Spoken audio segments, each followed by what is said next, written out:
Day 3 prelims of the 2016 Summer Olympic Games in Rio just came to a close, and there were 3 events today. I'm Ariana Kukors. And I'm Joyce. The first race was the 200 freestyle for women, and it was what we expected. Katie Ledecky threw down an amazing race for prelims, 155.1. Yep. But across the board, it was pretty much what we expected. Yeah, pretty much what we expected. We saw Katie Ledecky coming fresh out of her 400 free last night and turning around for a pretty quick 200 this morning, 155. It's a strong swim for her, but she really didn't look too out of breath, if you ask me.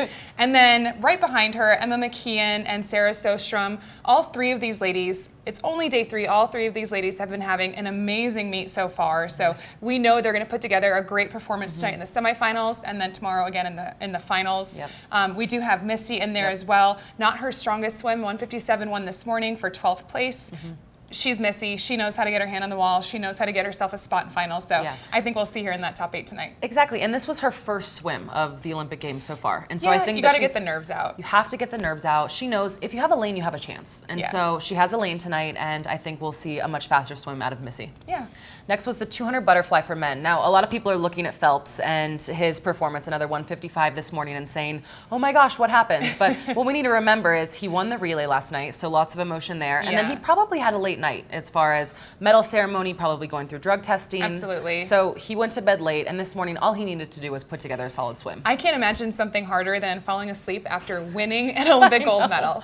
And finals are starting late anyway, so you're right. He probably did have a late night. But Michael had one of his classic, relaxed 155, 200 butterflies. We were just joking, many, many times before. But I'm not concerned at all because last night on his relay, he actually split 47.1, which is Michael's fastest 100 freestyle split ever. So he's definitely feeling good. His taper is hitting, and I think we'll be fine. I think so too. His underwater looked amazing as well, and so I can't wait to see, with a little bit of a fresher, he's going to get a nice nap in today, and I can't wait to see what his legs look like tonight. Yeah, absolutely. So Tom Shields just missed out on a final there. He was 20th place, so our second American swimmer.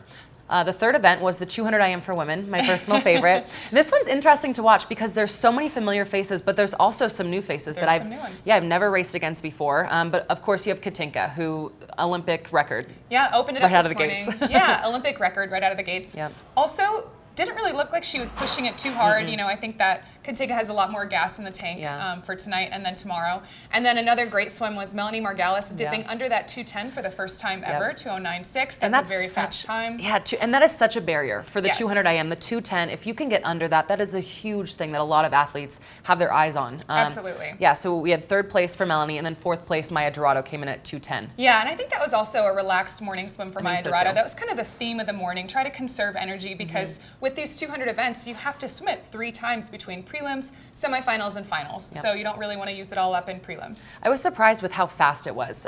We saw Yishun, who is the reigning Olympic champion in this race, didn't have a great 400 IM. She's won a 210 this morning in the 7th place. And that is a fast time. That is a fast time. A 210, anything under 211 and faster is a fast time. And so I think we're going to see, I'm really curious what it's going to take to make the final heat tonight. Yeah, absolutely. We're going to keep our eyes on all of that. And you can follow us along on social media. We are going to be using #SwimUnited. So find USA Swimming on Twitter, on Facebook, on Instagram, usaswimming.org, as well as our YouTube channel. And you can follow Ari and I both on Twitter and Instagram at Carolyn Joyce and at Ariana Kukors, also using #SwimUnited. Yep, we'll see you later. Can't wait to see how this finals looks. Yeah.